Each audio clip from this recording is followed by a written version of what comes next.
Welcome to my YouTube channel Karun Sir Classes. How are you all? I hope you are doing good. So today we are learning about the company's account, most important chapter in grade 12, approximately 26 marks जो carry किए जाते हैं. सो आज मैं आपको companies account के concept के बारे में सिखाऊंगा कि कंपनीज अकाउंट होता क्या है. देन उसके बाद अगले वीडियोस में मैं आपको कंपनीज अकाउंट कैसे मतलब हम उसके अकाउंट्स मेंटेन करते हैं, कैसे उसमें मतलब हम टॉपिक्स को पढ़ेंगे, वो सारे प्रैक्टिकल चीज़ें बाद में पढ़ेंगे. Firstly we have to discuss the theory portions of the companies account, जो मोस्ट प्रोबेबली मोस्ट इंपॉर्टेंट है, क्योंकि जब तक हमें थ्योरी का इन कंपनीज के बारे में पता नहीं होगा तब तक हम कंपनीज के बारे में क्वेश्चंस, उसके अकाउंट्स मतलब कैसे प्रिपेयर करेंगे. सो बेसिकली कंपनी जो होती है वो तीन प्रकार की होती है. फर्स्टली मैं आपको इसकी डेफिनेशन बता देता हूँ.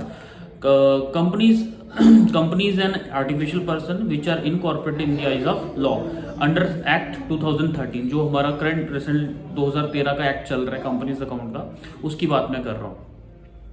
बाकी अगर बात करें तो कंपनी हमारी तीन प्रकार की होती है जिसको बोलते हैं OPC, one person company, public company, private company. OPC जो होती है सेक्शन 62(2) में लिखा हुआ है क्लियरली कि उसमें जो वन पर्सन कंपनी है वो एक देश का नागरिक होना चाहिए, रेजिडेंस ऑफ इंडिया होना चाहिए.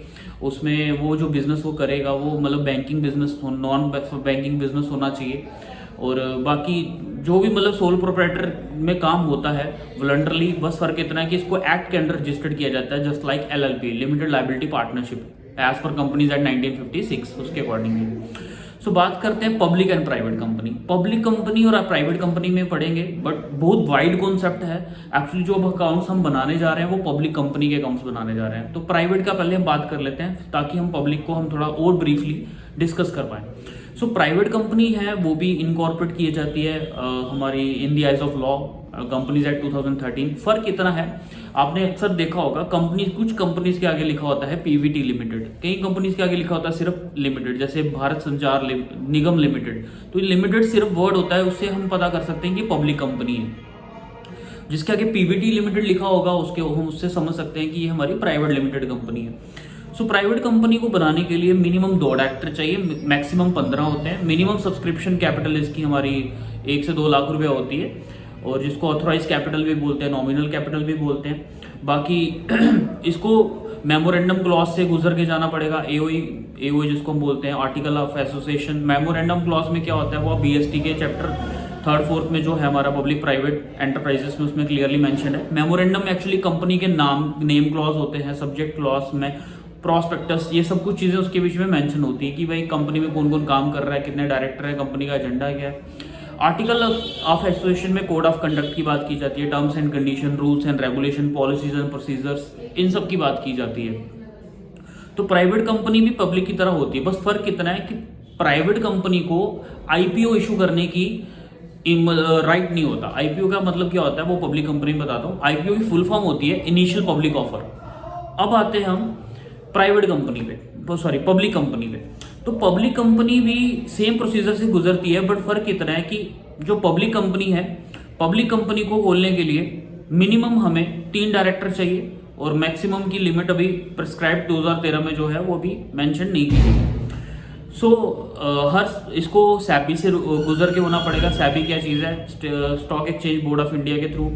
और IPO क्या होता है, इनिशियल पब्लिक ऑफर. फर्क इतना है कि पब्लिक लिमिटेड में जो कंपनी में जो शेयर्स इशू किए जाते हैं उससे कैपिटल को हम जनरेट फंडिंग रेज कर सकते हैं. फॉर एग्जांपल आप पब्लिक कंपनी खोल सकते हैं तो you don't need to funding yourself, मतलब आपको खुद पैसा लगाने की जरूरत नहीं है. You have to generate revenue from the public by issuing shares to the public. So आप इशू शेयर करके लोगों से पैसा जनरेट कर सकते हैं. फॉर एग्जांपल आपकी कंपनी का बजट है 1 करोड़, तो 1 करोड़ में से 40 लाख रुपीज आपकी सेल्फ फंडिंग है, कैपिटल है खुद की, और 40% का शेयर आपका कंपनी में रहेगा. बाकी के जो आपके 60 लाख रुपीज हैं वो 60 लाख के आप 6 लाख हिस्से बना दो. 6 लाख हिस्से बना दिए आपने, और उस एक हिस्से की कीमत जो बना दी वो कितनी रख दी आपने, 10 रुपये रख दी. तो उसको बोलेंगे हम, जो 10 रुपये वो फेस वैल्यू, जो 6 लाख हिस्से आपने बनाए उसको बोलेंगे शेयर्स, और जो 60 लाख हमें कैपिटल की नीड थी उसको बोलेंगे शेयर कैपिटल. तो जब 10 रुपये का शेयर 6 लाख लोग खरीदेंगे, 6 लाख लोग जब उसको परचेज करेंगे, बाय करेंगे, उसको बोलेंगे हम शेयर कैपिटल, और उसी को बोला जाता है IPO.